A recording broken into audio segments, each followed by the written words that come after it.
അപ്പൊ ഈ സ്ക്രിപ്റ്റ് മോഷ്ടിക്കാൻ ഏറ്റവും നല്ല സ്ഥലം ഈ നാടകം തുടങ്ങിയ സമയത്താണ്. അത് ഇവരുടെ ഗ്രൂപ്പിലെ ആളുകൾ വന്ന് അടിച്ചു മാറ്റി. അപ്പൊ ഡയലോഗ് പ്രോംപ്റ്റ് ചെയ്ത് കൊടുക്കാൻ പറ്റണില്ല. പിന്നെ എങ്ങനെയൊക്കെ നാടകം കളിച്ച് ഞങ്ങൾ രക്ഷപ്പെട്ടു എന്ന് പറയാം വേണമെങ്കിൽ. ഇവര് തമ്മിൽ ഉള്ളൊരു കോമ്പിനേഷൻ ഐറ്റംസ് നമ്മൾ അത്ഭുതപ്പെടുത്തി കളഞ്ഞു. കാരണം ഇവർ ചെയ്യുന്ന ഐറ്റംസ് ഒന്നും പഴയതല്ല, അന്ന് ആരും ചെയ്യാനും പറ്റാത്ത സംഭവങ്ങളാണ്. റാംജി റാവ് സ്പീക്കിംഗ് വന്നപ്പോൾ വേറൊരു തലത്തിലുള്ള പാട്ടുകളാണ് നമുക്ക് കിട്ടിയത്. ബാലകൃഷ്ണൻ സാറിന്റെ കണ്ണീർ കായലിലേതു കടലാസിന്റെ തോണി,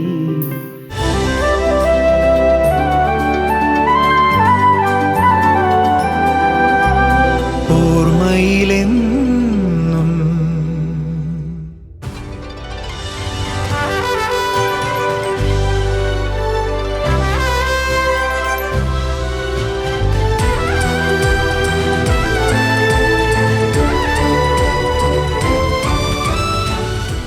അനുകരണമോ അഭിനയമോ സംവിധാനമോ, ഇതിലേതിനോടാണ് ഏറ്റവും കൂടുതൽ അഭിനിവേശം എന്ന് ചോദിച്ചാൽ പെട്ടെന്നൊരു ഉത്തരം പറയാൻ അറിയാത്ത ഒരു പാവം കൊച്ചിക്കാരൻ പയ്യൻ. മെലിഞ്ഞ ശരീരവും പതിഞ്ഞ ശബ്ദവുമുള്ള അയാൾ സൗഹൃദ സംഘങ്ങളിൽ മിതഭാഷയായിരുന്നു.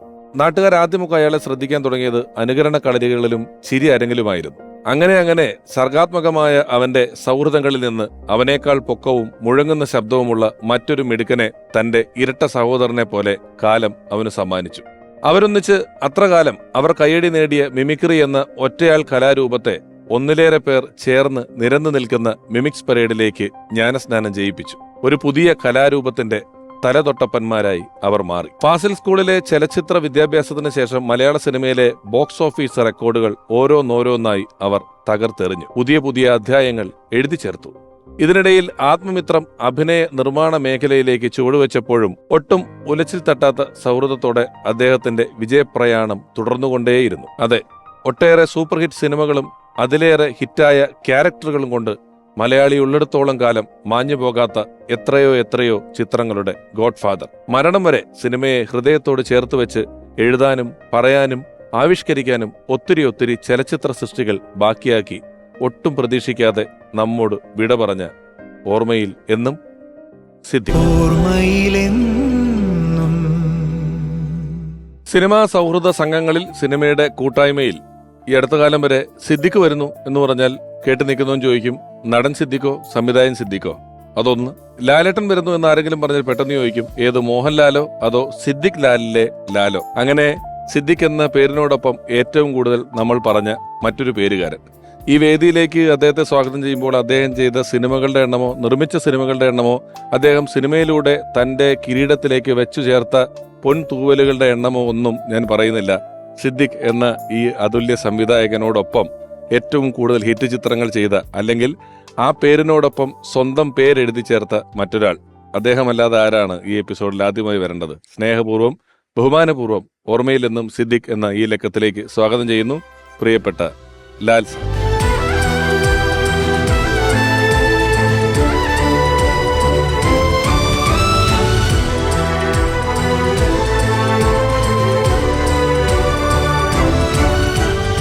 നമസ്കാരം. ലാൽ സാർ ഇവിടെ വരുമ്പോ ഒരുപക്ഷെ ഈ ഒരു പരിപാടിയുടെ തുടക്കത്തിന് ശേഷം പല സന്ദർഭങ്ങളിൽ പല കാരണങ്ങൾ കൊണ്ട് മാറ്റിവെക്കപ്പെട്ടതും, എന്നാൽ ഇങ്ങനൊരു എപ്പിസോഡ് ഇവിടെ ചെയ്യേണ്ടത് അനിവാര്യമാണെന്നും അതിൽ ലാൽ സാറിന്റെ സാന്നിധ്യം അത്യന്താപേക്ഷിതമാണെന്നുള്ള ബോധ്യത്തോടെ മാറ്റിവെക്കപ്പെട്ടതാണ്. അതിനുള്ള സമയവും സാഹചര്യവും ഒക്കെ ഇപ്പോഴാണ് എത്തിയത്. അദ്ദേഹവും ഇന്ന് പറയുകയുണ്ടായി, സിദ്ദിഖ് സാറിന്റെ വിയോഗത്തിന് ശേഷം പല അനുശോചന ചടങ്ങുകളിലേക്കൊക്കെ അദ്ദേഹത്തിനെ വിളിച്ചിട്ടുള്ളപ്പോഴൊന്നും അതിലൊന്നും പങ്കെടുക്കാനുള്ള മനസ്സ് അദ്ദേഹത്തിന് ഉണ്ടായില്ല. മനസ്സുണ്ടായില്ലെന്ന് പറഞ്ഞാൽ അതിൽ പങ്കെടുക്കുന്നത് അദ്ദേഹത്തിന് ഇഷ്ടമല്ലായിരുന്നു. ഞങ്ങളുടെ പ്രത്യേക താല്പര്യവും ക്ഷണവും അഭ്യർത്ഥനയും മാനിച്ചാണ് വന്നതിൽ വളരെ നന്ദി ഒരിക്കൽ കൂടി ഈ അവസരത്തിൽ പറയുന്നു. ഞാനിപ്പോൾ ആമുഖത്തിൽ ഇങ്ങനെ യാദൃശ്യമായിട്ട് പറഞ്ഞു, നമ്മളിപ്പോഴും സിദ്ദിഖ എന്ന് പറയുമ്പം നടനോ ഡയറക്ടറോ എന്ന് ചോദിക്കും. ലാലേട്ടന്റെ ഒരു ഐഡന്റിറ്റി ആയിട്ട് നമ്മൾ എവിടെ ലാലേട്ടൻ വരുന്നു എന്ന് പറഞ്ഞാലും സിദ്ദിഖ് ലാലിലെ ലാലാണോ എന്നാണ് സിനിമയിൽ എപ്പോഴും പറയുന്നത്. ആ പേര് ഒന്നിച്ച് ചേർത്ത് വെച്ചിട്ടുണ്ട്. ഒരുപക്ഷെ ഇരട്ട സംവിധായകർ, എനിക്ക് ഒന്ന് രണ്ട് പേരൊക്കെ ആ സമയങ്ങളിൽ ഉണ്ടായിരുന്നെങ്കിൽ എനിക്ക് തോന്നുന്നു ഇത്ര ജനകീയരായൊരു ഇരട്ട സംവിധായകർ മലയാളത്തിൽ ആദ്യത്തേത് നിങ്ങളായിരുന്നു എന്ന് ശ്രദ്ധിച്ചിട്ടോ നോക്കിയിട്ടുണ്ടോ എപ്പോഴെങ്കിലും? ആയിരിക്കണം. അതിനുശേഷമാണ് എനിക്ക് തോന്നുന്നു അനിൽ ബാബുമാര്, അശോകൻ താഹയൊക്കെ വന്നിട്ടുണ്ടെങ്കിലും ആദ്യത്തെ ഇരട്ട സംവിധായകർ, അതൊരു റെക്കോർഡാണ്. മലയാളത്തിലെ ഒരു ആദ്യത്തെ ഇരട്ട സംവിധായക ജോഡി ഇത്രയും പോപ്പുലർ ആയത്. പലപ്പോഴും സൗകര്യം പൂർവ്വം നമ്മൾ പറയേണ്ട സ്ഥലങ്ങളിൽ ഒരു നർമ്മമുള്ള സിനിമയായതുകൊണ്ട് തഴയപ്പെടുന്ന പോലെ തോന്നുന്നൊരു സിനിമയാണ് ഗോഡ് ഫാദർ. ഏറ്റവും കൂടുതൽ ഹിറ്റായിട്ടുള്ള ഒരുപാട് സിനിമകൾ നിരനിരയായി ഹിറ്റാക്കിയിട്ടുള്ള ഒരു കൂട്ടുകെട്ടാണ് ഇവരുടേത്. മിമിക്രി എന്നാണല്ലോ സ്റ്റേജുകളിൽ വെച്ചല്ലേ സൗഹൃദം ഉണ്ടാകുന്നത്? അല്ല, അതിനു മുമ്പ് തന്നെ പരിചയമുണ്ട്. ഞങ്ങൾ രണ്ടുപേരും പുല്ലേപ്പിടിക്കാരാണ്. എറണാകുളത്ത് പുല്ലേപ്പിടി എന്ന് പറയുന്ന സ്ഥലത്തുള്ളവരാണ്. ഞങ്ങൾ ആദ്യം പരിചയപ്പെടുത്തുന്നതെന്ന് പറഞ്ഞാൽ ഫുട്ബോൾ ടൂർണമെന്റ് മാച്ചുകളിലൂടെ ആയിരുന്നു. ഞങ്ങൾ ശരിക്കും 2 ഗ്രൂപ്പുകളായിരുന്നു. പുല്ലേപ്പിടി തന്നെയുള്ള 2 ഗ്രൂപ്പുകളായിരുന്നു. സിദ്ദീഖ് മുസ്ലിം ഗ്രൂപ്പും ഞാൻ ക്രിസ്ത്യാനി ഗ്രൂപ്പും. 2 ഗ്രൂപ്പിന്റെ ലീഡേഴ്സ് ആയിരുന്നു ഞങ്ങള്. കാരണം ഈ തമാശ പറയാനുള്ള ഒരു കപ്പാസിറ്റി ഉള്ളതുകൊണ്ട് എല്ലാവരും നമ്മുടെ അടുത്തേക്ക് വരിക എന്ന് പറയുന്ന സംഭവമുണ്ട്. പക്ഷെ ഞങ്ങളൊരു ശത്രുപക്ഷത്തായിരുന്നു രണ്ടുപേരും. അപ്പോ എല്ലാ ആഴ്ചകളിലും മത്സരങ്ങൾ വെക്കും, ഫുട്ബോൾ മാച്ച് വെക്കും. സിദ്ദീഖ് കളിക്കാറില്ല, സിദ്ദീഖ് നോക്കി നിൽക്കുന്ന ഒരു കാണിയാണെന്നും 25 രൂപ എന്നൊക്കെ പറഞ്ഞിട്ടുള്ള ബെറ്റിനാണ്. അതായത് ജയിക്കുന്നതിന് 25 രൂപ, ജയിക്കുന്നതിന് 25 രൂപ കിട്ടും, അല്ലെങ്കിൽ 15 രൂപ എന്നൊക്കെ പറയുന്നു. കളിയില് ഒരിക്കലും അവർ ജയിച്ചാൽ പിന്നെ ഞങ്ങൾ ജയിക്കും. മിക്കവാറൊക്കെ തോൽക്കുന്ന ഞങ്ങൾ തന്നെ ആയിരിക്കുള്ളൂ. മുസ്ലിം ഗ്രൂപ്പാണ് ജയിക്കുന്നത്. കാരണം അതിനകത്ത് ഒരു ഇരുമ്പുകാലൻ അറിയപ്പെട്ടിരുന്ന ഒരു പുള്ളി ഉണ്ടായിരുന്നു. ഇരുമ്പുകാലൻ അടിക്കുന്നതിന്റെ കാലില് സാധാരണ എല്ലാവരുടെയും എന്താ പറയാ, എല്ലിന്റെ പുറത്ത് മാംസം പൊതിഞ്ഞിരിക്കുകയല്ലേ. ഇവന്റെ മാംസത്തിന്റെ പുറത്ത് എല്ലുകൊണ്ടാണോ എന്ന് തോന്നിപ്പിക്കുന്ന അവന്റെ കാലുമായിട്ട് അടിച്ചു കഴിഞ്ഞാൽ പിന്നെ അവന് കളിക്കാൻ പറ്റില്ല. അപ്പൊ അങ്ങനെ ഒരാളുണ്ടായിരുന്നു അവരുടെ ടീമില്. അപ്പൊ അതുകൊണ്ട് തോൽവി മിക്കവാറും ഞങ്ങളാണ് ഏറ്റുവാങ്ങിക്കൊണ്ടിരുന്നത്. അങ്ങനെയുള്ളൊരു പരിചയവും ശത്രുതയും ഉണ്ടായിരുന്നു. പരിചയപ്പെടുന്ന കഥയൊക്കെ പറയണോ? ഉറപ്പായിട്ടും പറയണം. എനിക്ക് അങ്ങനെ ഒരു പരിചയവും ശത്രുത എന്ന് പറഞ്ഞാൽ പലപ്പോഴും നമുക്ക് പരിചയമുള്ള ഒരാളെ കുറിച്ച് നമുക്ക് അറിയുന്നതിനേക്കാൾ കൂടുതൽ നമ്മുടെ ശത്രുവിനെ കുറിച്ച് നമുക്ക് അറിയാം. അത് നമ്മുടെ ഒരു വിജയത്തിന്റെ നമ്മുടെ മുന്നോട്ട് പോകാനോ ആവശ്യമാണ്. അതുകൊണ്ട് നമ്മൾ അറിയും. ആ പരിചയപ്പെട്ടവർ അങ്ങനെയാണ് ഒരു കാര്യം ചെയ്യും. സാർ ഇരിക്കും.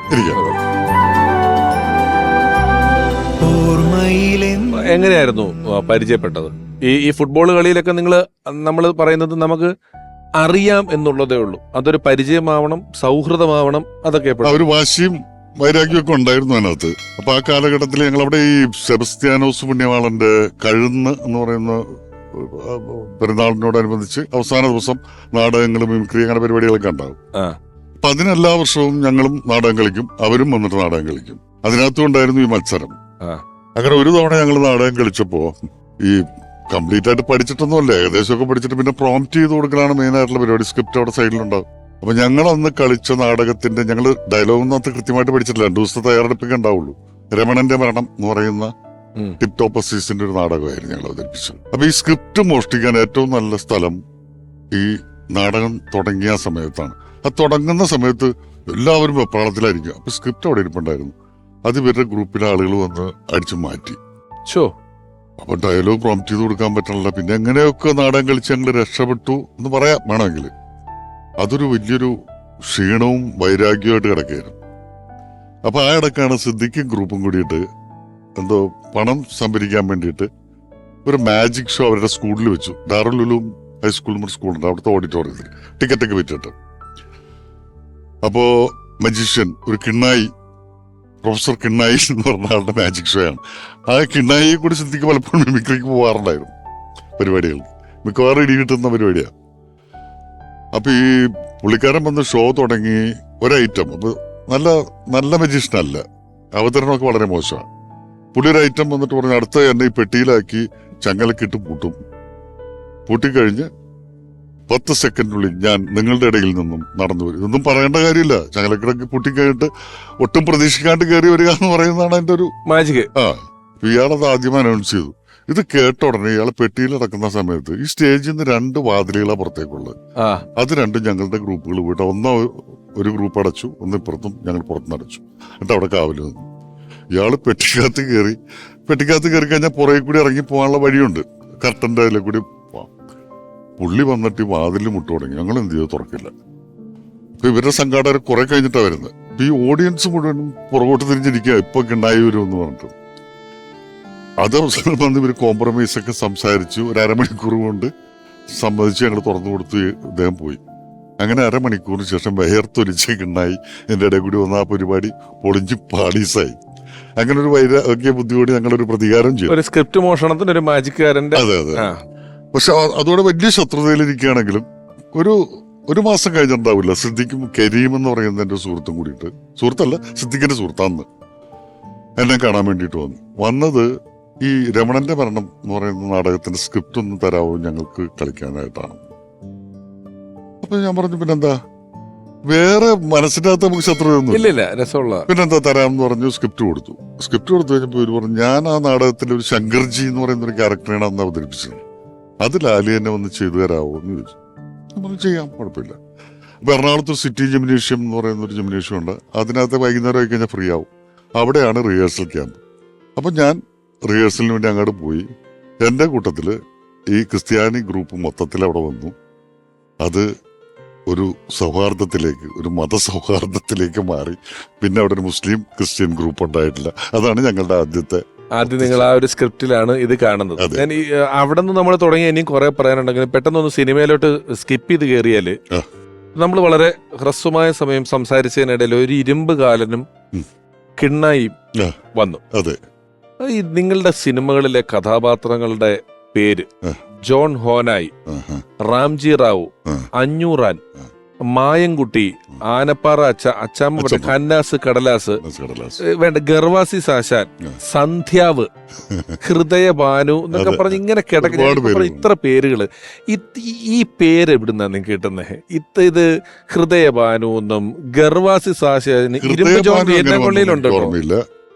മായൻകുട്ടി ഞാനാണ് ആ പേര് പറഞ്ഞത്. പക്ഷെ സിദ്ദിഖിന്റെ ഫ്രണ്ടാണ്, മഹാരാജ് കോളേജിൽ പഠിച്ചിരുന്ന സിദ്ദിഖിന്റെ ഒരു ഫ്രണ്ടാണ് മായൻകുട്ടി. എനിക്ക് അന്ന് ഒരു പേര് അവർക്കപ്പോൾ പ്രത്യേകത ഒന്നുമില്ല, കുറെ നാളായിട്ട് വിളിച്ചോണ്ടിരിക്കുന്ന. ഞാൻ ഒരു ദിവസം കേട്ടപ്പോൾ എനിക്ക് ഭയങ്കര പ്രത്യേകതകളുടെ പേരായിട്ട് തോന്നി, മായൻകുട്ടി എന്ന് പറഞ്ഞു. അന്ന് വരെ ഞാൻ കേട്ടിട്ടുണ്ടായിരുന്നില്ല. അങ്ങനെയാണ് മായൻകുട്ടി വരുന്നത്. അഞ്ഞൂറാനും ഇതുപോലെ തന്നെ എന്തോ ശബ്ദധാരാവലിന്നോ മറ്റോ സിദ്ദിഖ് കണ്ടെടുത്തൊരു പേരാണ്. ഈ എന്നാലും ഞാനിപ്പോ പറഞ്ഞ എന്താ സ്രാങ്ക് ഉണ്ട്. അതെ. ഒരു പടത്തില് ഈ ഉറുമീസ് തമ്പാൻ ഒരു പേരുകളുടെ ശേഖരം നമ്മളൊന്ന് പെട്ടെന്ന് കണ്ടു മറക്കുന്ന അല്ലാണ്ട് ഒന്നുകൂടെ ശ്രദ്ധിച്ചു നോക്കിയാൽ എല്ലാ സിനിമയിലും കയറി ഇറങ്ങിപ്പോയാൽ ഒരുപാട് കോട്ടുമൂസ, അതെ അതെ അതെ, കോട്ടുമുക്രി എന്നൊക്കെ പറയുന്ന പേരുകൾ ഇരിക്കുകയാണ്. അതിനുവേണ്ടി നിങ്ങൾ എഴുതാനിരിക്കുമ്പോൾ ഒരു ശ്രമം നടത്തുന്നുണ്ടോ? ബോധപൂർവമായ ശ്രമം നടത്തുന്നുണ്ടോ? നിങ്ങൾക്ക് അത് അങ്ങനത്തെ പേര് വരുള്ളോ? അതെങ്ങനെയൊക്കെയാണ് വരുന്നതെന്ന് അറിയില്ല. അതിനുവേണ്ടി ബോധപൂർവമായിട്ടുള്ള ശ്രമം അല്ല, എന്താണെങ്കിലും പ്രത്യേകതകൾ വേണം എന്ന് പറയുന്നത്. അതായത് ഒരു ക്യാരക്ടറിനെ ചിലപ്പോൾ ഒരു പ്രാവശ്യം പറഞ്ഞു പോകുന്നേ ഉണ്ടാവുള്ളൂ, മായൻകുട്ടി എന്ന് പറഞ്ഞു പോകും. പക്ഷെ പിന്നീട് അയാളെ മായൻകുട്ടി എന്ന് വിളിക്കുമ്പോൾ നേരത്തെ പറഞ്ഞ അത് ഇയാളായിരുന്നു എന്ന് ഓർമ്മിക്കാനായിട്ട് എപ്പോഴും പ്രത്യേകതയുള്ള പേരുകളാണെങ്കിൽ അത് ഉപകരിക്കും. ഈ സിനിമയിലെ മറ്റ് കഥാപാത്രങ്ങൾ ആ പേര് ഉപയോഗിക്കുമ്പം പെട്ടെന്ന് ആ മുഖം ഓർമ്മ വരാനായിട്ട് പ്രത്യേകതകളുടെ പേരുണ്ടെങ്കിൽ അത് ഒരുപാട്.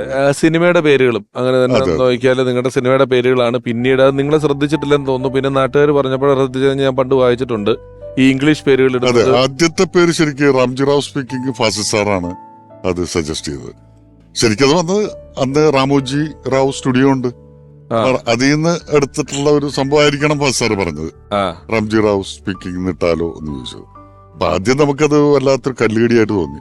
അത് കഴിഞ്ഞ് ഞങ്ങളിരുന്ന് ആലോചിച്ചപ്പോഴാണ് അതാണ് കൃത്യമായിട്ടുള്ള പേര്. കാരണം വെച്ചാൽ അതുവരെയും പറഞ്ഞു വരുന്ന ഒരു ദാരിദ്ര്യത്തിന്റെ നാടക കമ്പനിയുടെയും കഥ പറഞ്ഞു വന്നിട്ട് ശരിക്ക് കഥയിലേക്ക് കയറുന്നത് ഈ റാംജി റാവു വരുമ്പോഴാണ്. റാംജി റാവുവിന്റെ ഫോൺ വരുന്നത്. അപ്പൊ അതല്ല പേരെങ്കിൽ ആദ്യം ഞങ്ങൾ ഇട്ടിരുന്ന നൊമ്പരങ്ങൾക്ക് സുല്ലെന്നായിരുന്നു ഇട്ടിരുന്നത്. അപ്പൊ അന്ന് എല്ലാവരും പറഞ്ഞു സുല്ലിട്ടുകൊണ്ട് തുടങ്ങുന്നത് തന്നെ. പക്ഷെ നൊമ്പരങ്ങൾക്ക് ആ സുല്ല്, നെഗറ്റീവിന് സുല്ലിടുമ്പോ പോസിറ്റീവ് ആവും, അതുപോലെ അത് വേണ്ട എന്ന് പറഞ്ഞിട്ടാണ് ഈ പേരിനെ പറ്റി ആലോചിച്ചപ്പോ ശരിയാണ്. വേറൊരു കഥ പറഞ്ഞു വന്നിട്ട് പെട്ടെന്ന് രണ്ടാമതൊരു കഥ തന്നെ മാറിയാണ് റാംജി റാവു. അപ്പൊ അപ്പോഴാണ് കഥയിലേക്ക് കയറുന്നത് എന്നുള്ളൊരു തോന്നലുണ്ടാക്കാൻ പടത്തിന്റെ പേര് ഇതാ ആണെങ്കിൽ നന്നായിരിക്കും. അതല്ലെങ്കിൽ നല്ലൊരു കഥ വന്നിട്ട് പെട്ടെന്ന് മാറിപ്പോയി. അന്നോളം എനിക്ക് തോന്നുന്നില്ല വില്ലന്റെ പേര് ടൈറ്റിൽ റോളിൽ വരുന്ന ഒരു പടം ഉണ്ടായിട്ടുണ്ടെന്നുള്ളത്. ഹീറോയുടെ പേരുകളെല്ലാം ഏതോ കാലത്ത് എത്രയോ കാലത്ത് വന്നിട്ടുണ്ട്. പിന്നെ എനിക്ക് തോന്നുന്നു ഹിന്ദിയിൽ ഈ ഗജനി എന്ന് പറയുന്ന സിനിമ പിന്നെ ഹിന്ദി പോയപ്പോഴാണ് ഇതില് വന്നിട്ടുള്ളത്. ഞാൻ പോലും ശ്രദ്ധിക്കാത്ത കാര്യമാണ് വില്ലന്റെ പേര് ടൈറ്റിലിൽ വന്നിട്ടുള്ളത്. പിന്നീട് ആ സമയത്ത് എനിക്കൊന്ന് അതിന് മുമ്പോ ശേഷമോ കാസർഗോഡ് കാദർബായി എന്ന് പറയുന്ന പടം അതിന് ശേഷമാണ് വന്നിട്ടുള്ളത്. വന്നതിന് ശേഷം അതിന്റെ ഒരു ചുവട് പിടിച്ചു വന്ന പടങ്ങളുടെ കൂട്ടത്തിൽപ്പെട്ടാണ് വന്നതാണ്. പക്ഷെ ഹരിഹർ നഗർ അങ്ങനെ എത്രയോ പടങ്ങൾ, അത് ഹിറ്റ്ലർ ഉൾപ്പെടെ. ഞാൻ ഈ ഇടയ്ക്ക് ഈ ഡിസംബറിൽ ജർമ്മനിയിൽ പോയിട്ട് ഹിറ്റ്ലറിന്റെ കോൺസെൻട്രേഷൻ ക്യാമ്പിൽ പോയിട്ട് ചരിത്രം അറിയാനുള്ള ആകാംക്ഷ കൊണ്ട് ഹിറ്റ്ലർ എന്ന് പറഞ്ഞ് സെർച്ച് ചെയ്താല് അതിനിടയിൽ നിങ്ങളുടെ പേരും മമ്മൂക്കയുടെ ഒരു ഫോട്ടോയും വരുന്നുണ്ട്. നമ്മള് ജർമ്മന്റെ ചരിത്രം പഠിക്കുന്നതിന് അവിടെയും ഈ പേരുകൊണ്ട് കയറി പറ്റാൻ പറ്റിയിട്ടുണ്ട്. ഗോഡ് ഫാദറിൽ കയറി പറ്റാൻ പറ്റിയിട്ടുള്ളൂ. ഇത്രയും സിനിമകളുടെ ഒരു എഴുത്തിൽ നിങ്ങളുടെ രണ്ടുപേരുടെയും കോമ്പിനേഷൻ, ഇതൊരു ആശയപരമായ തൊഴിലാണല്ലോ സിനിമയുടെ എഴുത്ത് എന്ന് പറയുന്നത്. അതിനകത്ത് നർമ്മം ഉണ്ടെങ്കിലും നിങ്ങളുടെ കഥകളിൽ കൃത്യമായ ഇടവേളകളിൽ ചില കഥാപാത്രങ്ങൾ കയറി വരിക, അതിന് ഇങ്ങനെ ഒരു പ്രേക്ഷകനെ പരിപൂർണമായി തൃപ്തിപ്പെടുത്തുന്ന കഥകളിലേക്ക് എത്താൻ നിങ്ങൾ ആശയപരമായ തർക്കങ്ങൾ ഉണ്ടാകാറുണ്ടോ? ഒരുപാടുണ്ടാകാറുണ്ട്. പക്ഷെ ഈ ട്വിസ്റ്റുകള്, ഇവിടെ പുതിയ ക്യാരക്ടർ വരണം, അല്ലെങ്കിൽ സംഭവം ഉണ്ടാകണം എന്നൊക്കെ പറയുന്ന തോന്നല്, അതൊക്കെ ഞങ്ങൾക്ക് ശരിക്കും പറഞ്ഞ ഇംഗ്ലീഷ് പടങ്ങൾ കണ്ടിട്ട് കിട്ടിയിട്ടുള്ള ഒരു അനുഭവമാണ്. അവരുടെ സിനിമയുടെ കഥ പറയുന്ന ഒരു രീതിയിൽ ഒരു പടം തുടങ്ങി ഒരു ഇത്ര ടൈം കഴിയുമ്പോൾ തന്നെ പ്രശ്നത്തിലേക്ക് ചാടി വീഴണം, ഒരു ഹുക്ക് വീഴണം എന്നൊക്കെ പറയുന്ന, അന്ന് നമ്മളിതൊന്നും അറിയാതെ സിനിമ കണ്ടിട്ടുള്ള അനുഭവം വെച്ചിട്ട് മാത്രമാണ് എഴുതിയേക്ക്. പക്ഷെ പിൽക്കാലത്തൊരിക്കല് ഈ സിനിമ എടുക്കുന്നതിന്റെ രീതികളെ പറ്റിയൊക്കെ ഹോളിവുഡിൽ നിന്നൊക്കെയുള്ള ചില ലേഖനങ്ങളൊക്കെ വായിച്ചപ്പോൾ ഞങ്ങൾ പറഞ്ഞു നമുക്ക് നോക്കാമെന്ന് പറഞ്ഞ് നമ്മുടെ പടങ്ങളുമായിട്ട് ഒത്തുനോക്കി ചെയ്തിട്ടുള്ള പടങ്ങൾ. അപ്പൊ ഇവര് അന്ന് തിയറി ആയിട്ടുണ്ടാക്കി വെച്ചിരിക്കുന്നത് ഞങ്ങൾ ചെയ്തിരിക്കുന്നതായിട്ട് വളരെ കൃത്യമായിട്ട് ഒന്ന് ചേർന്നിട്ടുണ്ട്. മനഃപൂർവ്വം ഒരാളിങ്ങനെ പറഞ്ഞിട്ടുണ്ട്, അതായത് ഈ ന്യൂട്ടൺ ഗുരുത്വാകർഷണം കണ്ടുപിടിച്ചില്ലെങ്കിലും താഴത്തേട്ട് തന്നെ വീഴും എന്ന് പറഞ്ഞാൽ ഇതിന്റെ തിയറി നമുക്ക് അറിയില്ലെങ്കിലും യാദൃശികമായിട്ട് ഈ തിയറികൾ ആ സമയങ്ങളിൽ എത്രയും കറക്റ്റ് ആയിരുന്നു. അത് എനിക്ക് തോന്നുന്നു അവതാർ എന്ന് പറഞ്ഞ പടം ഇറങ്ങിയപ്പം ഈ വിയറ്റ്നാം കോളനിയുടെ കഥയാണ് അതെന്ന് പറഞ്ഞ് വലിയ എഴുത്ത് നവമാധ്യമങ്ങളിലെല്ലാം ഇഷ്ടംപോലെ വന്നിട്ടുണ്ടായിരുന്നു എന്നുള്ളതാണ് അല്ലേ. ഇനി സിദ്ദിഖ് സാറിനെ കുറിച്ച് നിങ്ങളുടെ സമകാലീനായിട്ടുള്ള ബേണി ഇഗ്നേഷ്യസ് കൂട്ടുകെട്ടിലെ ഇഗ്നേഷ്യസ് സാർ ഓർക്കുന്നു. അദ്ദേഹം മരിച്ചു എന്ന് കേട്ടിട്ട് എനിക്ക് ഇന്നും അതിൻ്റെ നടുക്കം മാറിയിട്ടില്ല. കാരണം ഞങ്ങളൊരിക്കൽ ലൂർദ് ഹോസ്പിറ്റലിൽ ഒരു മദ്യവിരുദ്ധ കൂട്ടായ്മ ദിനത്തിൽ അത് ഉദ്ഘാടനം ചെയ്യാനായിട്ട് പറ്റിയ ഒരാളുണ്ടോ, സിനിമയിലുണ്ടോ എന്ന് ചോദിച്ചപ്പോൾ ഞാൻ ഒരിക്കൽ സിദ്ദിഖിനെ വിളിച്ച് ചോദിച്ചപ്പോൾ ഞാനെന്താണ്, നമ്മൾ രണ്ടു കൂട്ടരും മദ്യപിക്കാത്ത ആൾക്കാരല്ലേ, നമുക്ക് പോവാം എന്ന് പറഞ്ഞിട്ട് പറഞ്ഞ് ഞാൻ അങ്ങോട്ട് വന്നോളാം, ഇഗ്നേഷ്യസിൻ്റെ വീട്ടിൽ വന്ന് നമുക്കൊന്ന് 2 വണ്ടിയും കൊണ്ടൊന്നും പോകണ്ട എന്ന് പറഞ്ഞ് എന്നെ വന്ന് കൂട്ടിക്കൊണ്ടുപോയി. അവിടെ ചെന്നിട്ട് പുള്ളി ഉദ്ഘാടന പ്രസംഗം നടത്തിയപ്പോൾ ആദ്യം പറഞ്ഞത് ഞാൻ ഭയങ്കര ലഹരി ഉപയോഗിക്കുന്ന ആളാണ് എന്ന് പറഞ്ഞു. ഞാൻ ഞെട്ടിപ്പോയി. ലഹരി ഉപയോഗിക്കാത്ത ഒരാളെ കൊണ്ട് ഉദ്ഘാടനം ചെയ്യിപ്പിക്കണം സിനിമയിലുള്ള ഒരാളെന്ന് പറഞ്ഞിട്ട് ഞാൻ വിളിച്ചുകൊണ്ട് പോയിട്ട് പുള്ളി പറഞ്ഞു നന്നായിട്ട് ലഹരി ഉപയോഗിക്കുന്ന ആളാണ് ഞാൻ എന്ന് പറഞ്ഞു. എന്നിട്ട് കുറച്ച് നേരം എല്ലാവരും സ്റ്റില്ലായി പോയി കേട്ടിട്ട്. അപ്പോൾ പുള്ളി പറഞ്ഞത് ലഹരി എന്ന് പറഞ്ഞിട്ടുണ്ടെങ്കിൽ മദ്യപാനമല്ല ഞാൻ ഉദ്ദേശിച്ചത്, എനിക്ക് സിനിമ ഡയറക്ഷൻ, സിനിമയായിട്ട് ബന്ധപ്പെട്ട ജോലികൾ, ഇതൊക്കെ എൻ്റെ ലഹരിയാണ്. അതിനപ്പുറത്തേക്ക് എനിക്കൊരു ലഹരി ഉപയോഗിക്കാനും പറ്റില്ല. അതാണ് എൻ്റെ ലഹരി. അതിപ്പോൾ എൻ്റെ സുഹൃത്ത് ഇഗ്നേഷ്യസ് വന്നിട്ടുണ്ട്, അദ്ദേഹവും ആ സംഗീതമല്ലാണ്ട് അദ്ദേഹത്തിന് വേറെ ലഹരിയില്ല. അതുകൊണ്ട് ഞാൻ പറഞ്ഞത് മാത്രമേ ഉള്ളൂ. ഞാനൊരു കള്ളുടിയൊന്നുമല്ല എന്ന് പറയുമ്പോൾ എനിക്ക് സമാധാനം, അവിടെ ഇരിക്കുന്ന ഡയറക്ടർമാർക്കും എല്ലാവർക്കും സമാധാനമായി. ഞാനിങ്ങനെ ഒരു കള്ളുടിയും കൂട്ടിക്കൊണ്ട് ഒന്നും വിചാരിക്കണ്ടല്ലോ എന്നോർത്ത് എനിക്കും സമാധാനമായി. അപ്പോൾ അങ്ങനെ പുള്ളിയായിട്ട് ഒരുപാട് അനുഭവങ്ങളുണ്ട്. പിന്നെ പുള്ളി എപ്പോഴും എവിടെ കണ്ടിട്ടുണ്ടെങ്കിലും എന്തെങ്കിലും തമാശകളൊക്കെ പറയും. കല്യാണരാമൻ്റെ റെക്കോർഡിങ് ലാലിൻ്റെ സ്റ്റുഡിയോയിൽ നടക്കുമ്പോഴത്തേക്ക് എൻ്റെ അടുത്ത് വന്നിട്ട് തമാശന് പറയും, ഈ റെക്കോർഡിങ്ങൊക്കെ വളരെ ഹൈലി ടാലൻറ്റഡായിട്ടുള്ള ആളുകളെ കുറിച്ച് വേണം ചെയ്യിക്കാനായിട്ട് ക്വാളിറ്റിക്ക് ഒരു കോംപ്രമൈസ് ഉണ്ടാകാൻ പറ്റട്ടെന്ന് പറഞ്ഞു. അപ്പോൾ ലാലടുത്ത് ഇപ്പോണ്ട് പറഞ്ഞു ആ കാര്യം ബുദ്ധിമുട്ടാണ്, കാരണം എന്ത് സംഭവിച്ചാലും ഞാൻ റെക്കോർഡിങ് ഇവിടെ നിന്ന് മാറ്റുന്ന പ്രശ്നമില്ല എന്ന് പറഞ്ഞു. അപ്പോൾ ആദ്യം പുള്ളിക്ക് സംശയം തോന്നി. അപ്പം ഇത്രയും ക്വാളിറ്റി കുറവാണെങ്കിൽ പോലും ലാലിൻ്റെ അടുത്ത് തന്നെ ചെയ്യുള്ളൂ എന്നുള്ളതാണ് ഈ പറഞ്ഞതിൻ്റെ അർത്ഥമെന്ന് പുള്ളിക്ക് പിന്നീട് മനസ്സിലായി. അപ്പോൾ ലാലിനെ കൂടി ഒരു കണ്ടുപിടിച്ചാണ് ഞാൻ ആൾ കൊള്ളാമല്ലോ എന്ന്. അപ്പോൾ അങ്ങനെ ഞങ്ങളൊക്കെ തമ്മിൽ അങ്ങനെ ഒരു കൂട്ടായ്മ ഉണ്ടായിരുന്നല്ല, മനസ്സുകൊണ്ട് അത്ര ഐക്യമായിരുന്നു. അപ്പോൾ സിദ്ദിഖിൻ്റെ മരണം നേരത്തെ ഞാൻ പറഞ്ഞ പോലെ തന്നെ എനിക്ക് ഇപ്പോഴും അംഗീകരിക്കാൻ പറ്റിയിട്ടില്ല, കാരണം എൻ്റെ മനസ്സിൽ അത്രയധികം സ്ഥാനമുള്ള ആളാണ്. മിമിക്രി കാലം തൊട്ട് അല്ലെങ്കിൽ മിമിക്രിയിൽ തൊട്ട് താഴെ വന്ന ബാച്ചിൽ വരികയും വലിയ സൗഹൃദം കാത്തു സൂക്ഷിക്കുകയും ഒക്കെ ചെയ്തിട്ടുള്ള ഒരാൾ, അദ്ദേഹവും നമ്മൾക്ക് പ്രിയപ്പെട്ടവനായി മാറാൻ ഉപയോഗിച്ച ആയുധം ചിരി തന്നെയായിരുന്നു. ചിരിയിലൂടെ നമ്മളുടെ എല്ലാ മനസ്സുകളിലേക്ക് നടന്നു കയറിയ നമുക്ക് വളരെ പ്രിയപ്പെട്ട അഭിനേതാവ്, സ്നേഹപൂർവ്വം ഒരാളെ കൂടി സ്വാഗതം ചെയ്യുന്നു. വളരെ പ്രിയപ്പെട്ട ഹരിശ്രീ അശോകൻ ചേട്ടൻ.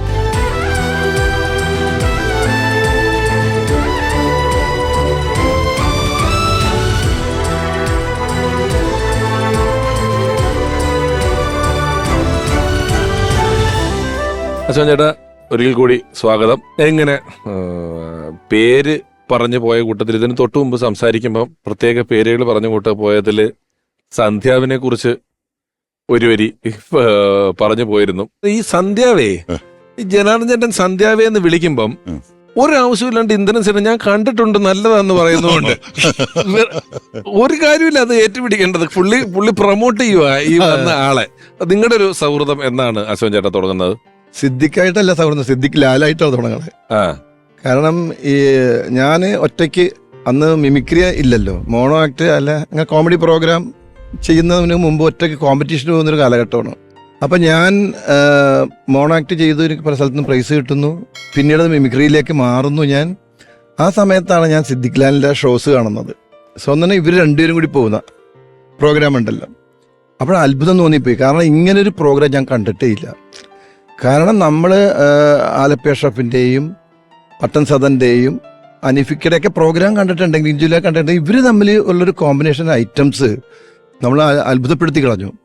കാരണം ഇവർ ചെയ്യുന്ന ഐറ്റംസ് ഒന്നും പഴയതല്ല, അന്ന് ആരും ചെയ്യാനും പറ്റാത്ത സംഭവങ്ങളാണ്. യന്ത്രമനുഷ്യൻ, അതൊക്കെ ഒരിക്കലും ചെയ്യാൻ പറ്റില്ല. അത് ഇവർ തന്നെ ചെയ്യണം. കാരണം ലാലിനാണ് നല്ല ഹൈറ്റ് ഉണ്ട്. ഞാനൊക്കെ എൻ്റെ അത്ഭുതത്തോടെ നോക്കി നിന്നിട്ട് കൈയടിച്ചിട്ടുണ്ട്. അപ്പം എൻ്റെ മിമിക്രി തുടങ്ങുന്നത് തന്നെ എൻ്റെ റോൾ മോഡൽസ് ഇവർ രണ്ടുപേരുമാണ്. അവിടെ നിന്നാണ് ഞാൻ മിമിക്രി എന്ന് പറയുന്ന സാധനം ചെയ്യാനായിട്ട് ആഗ്രഹിക്കുന്നത് തന്നെ. ശരിക്ക് അന്ന് ഞാൻ ആ കാലഘട്ടത്തിൽ 10-13 സ്റ്റാർസിനെ കാണിക്കുമായിരുന്നു. അന്ന് സ്റ്റാർസ് മാത്രമേ ഞാൻ ചെയ്തിരുന്നുള്ളൂ. ഇപ്പം എനിക്ക് ആഗ്രഹമുണ്ട്, എനിക്ക് ഇവർ ചെയ്യുന്ന ഈ ഐറ്റംസ് കാണിക്കണം എന്നൊക്കെ. അങ്ങനെ ഞാൻ ഇവരെ രണ്ടുപേരെയും കൂടി എനിക്ക് കിട്ടിയിട്ടില്ല. സിദ്ദിഖിനെ ഞാൻ ഒരിക്കൽ പോയി കണ്ടു, പരിചയപ്പെടാൻ വേണ്ടി, പുല്ലപ്പള്ളിക്ക് ചെന്ന് പരിചയപ്പെടാൻ വേണ്ടി ഞാൻ ചെന്ന് കണ്ടു. അതിനുശേഷം ലാലിനെ ഞാൻ കാണുന്നത്. പിന്നെ ഇവർ രണ്ടുപേരെ പ്രോഗ്രാംസ് കാണാൻ ഞാൻ പോകും, എവിടെ ഉണ്ടെങ്കിലും ഞാൻ പോയി കാണും. അവിടെയൊക്കെ ഞാൻ ചെന്ന് ഇവരെ പരിചയപ്പെടും. ഞാൻ ഇന്ന ആളാണ്, ഞാനാണെന്ന് പറയുമ്പോൾ, കാരണം ഇവർക്ക് ഓർമ്മയുണ്ടാവില്ലെന്നാണ് എൻ്റെ വിചാരം. എനിക്കറിയാം അവിടെ ഉള്ള ഇന്ന സ്ഥലത്തുള്ള എന്നൊക്കെ പറയാൻ അങ്ങനെ. അങ്ങനെയാണ് ഞാൻ ഇവരായിട്ട് കൂടുതൽ അടുക്കണത്. ഇത് മിമിക്രി സ്റ്റേജ് വിടുന്നത് വരെയും, മിമിക്രിയിൽ നിന്ന കാലഘട്ടം വരെ ഇവർ രണ്ടുപേരാണ് എൻ്റെ റോൾ മോഡൽസ്.